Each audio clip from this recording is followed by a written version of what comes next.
top secret UFO program of the United States, of course, is revealed in this TV's Project Blue Book series. Is this disclosure now? Who knows? This is on Live Science by Mindy Weisberger. This is about a month old, this article. I'll leave a link below for you. The unidentified flying objects, the UFOs. Long inspired curiosity, mystery, speculation. But when did our fascination with UFOs really take off? This is a new television drama exploring the origins of the UFO phenomena, drawing from the incredible true story of the U.S. government decade-long investigation of reported UFO encounters. Some countries have even had full disclosure. Well, I don't know if there's full disclosure, but they have disclosed UFO documents, ET sightings, ET UFO reports. Now, this secret program here in the United States, dubbed Project Blue Book, was launched in 1952. It was monitored by the U.S. Air Force up until the project terminated in 1969. And during that time, experts investigated over 12,000 reports of UFO sightings, of which over 700 remain unexplained, according to records in the National Archives. Now, declassified, the most intriguing of these unsolved cases are revisited in the History Channel series Project Blue Book. Is premiering at, it did premiere January 8th, 10 p.m. The show offers UFO aficionados and skeptics alike a peek at how it all began.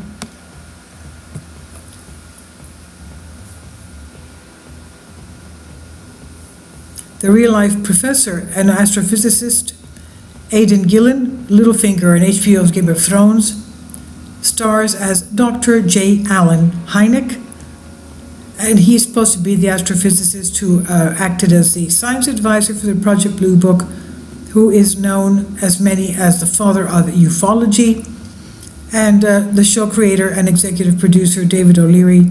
This is what he reported. In the series, Hynek joins Air Force officials to investigate and explain sightings of peculiar lights in the sky, mysterious glowing fireballs, flying saucers, and even purported extraterrestrials. This is according to History Channel's representatives in their statement.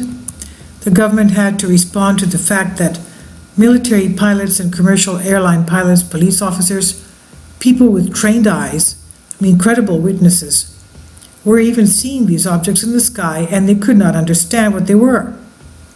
As Project Blue Book unfolds, Hynek comes to an unpleasant realization. His scientific curiosity about these UFOs run counter to the government's agenda because they want to bury the events that prove unthreatening, however, truly defying explanation. Now, concerning national security and all this, can you imagine what it means for a country not to be able to defend itself under these conditions with these unidentified flying objects coming from who knows where? During the period in U.S. history that gave rise to Project Blue Book, superpowers were testing the boundaries of military technology like never before, and for various reasons the U.S. Air Force wanted to keep tabs on all UFO sightings because that could represent previous unknown weapons, and the interests of national security, of course, were at stake. But hundreds of UFO sightings that were examined by Project Blue Book proved impossible to explain. And this incident took place September 12, 1952, featuring in the series involving 3 boys in Flatwood, West Virginia, who witnessed a fiery red light streaking overhead, followed by a loud crash.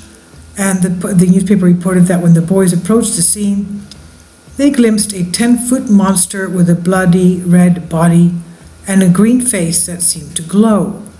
And they called this the Flatwoods Monster, according to the History Channel.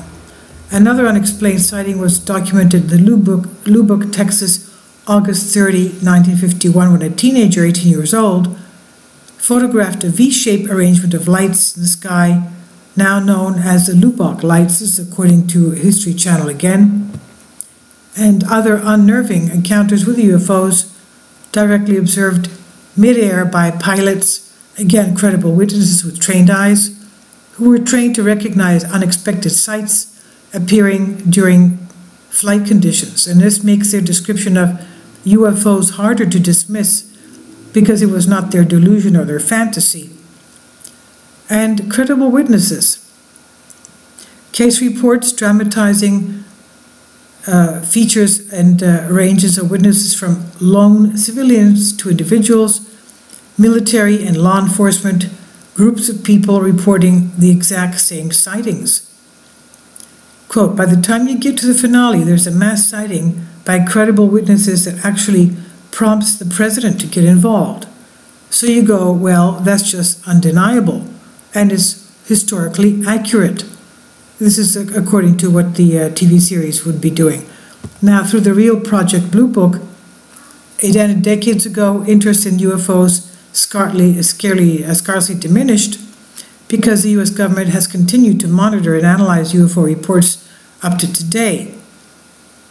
The work took place under a secret program called Advanced Aviation Threat Identification Program, AATIP, and it spans decades, even though official statements that federal UFO investigations ended with Project Blue Book in 1969.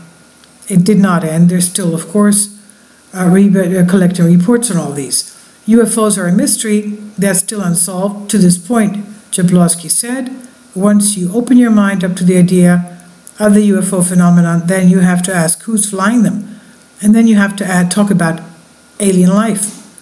It unmoors you from a reality that most people live in their whole lives. And I just want to report here that when I was about 12, 13 years old, maybe even 11, 10, I don't know, I can't remember. It was during the summer, during the evening. We used to go riding around our bicycles around our neighborhood. It was a cul-de-sac in Montreal, Canada. And we had a forest behind our area with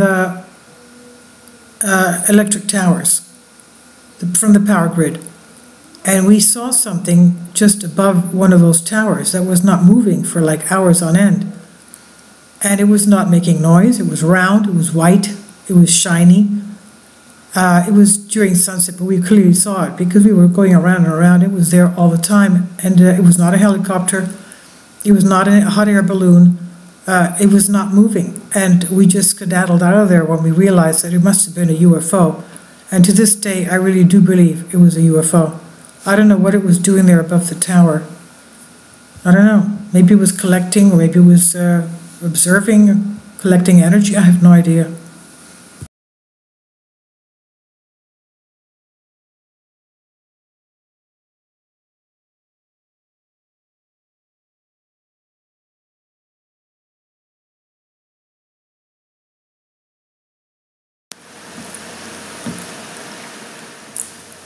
If you'd like to join me on my Patreon account, you will hear content not covered by mainstream media. These riveting stories will be based on my research, and I will state my opinions and give my personal insight on diverse and controversial subjects and world events not covered by mainstream media, and not supported by YouTube guidelines. So whatever I have on my Patreon, most of those will not be on my YouTube channel. Please consider becoming a member today. More of the most significant and important videos will be on my Patreon channel. Your support helps me to continue my research and keeps this YouTube channel alive. And we depend on your support, your generous charity, because we help economically challenged families here in Athens, Greece, in Kapota, and we also help the young generation with university tuition and the community around our church. Thank you.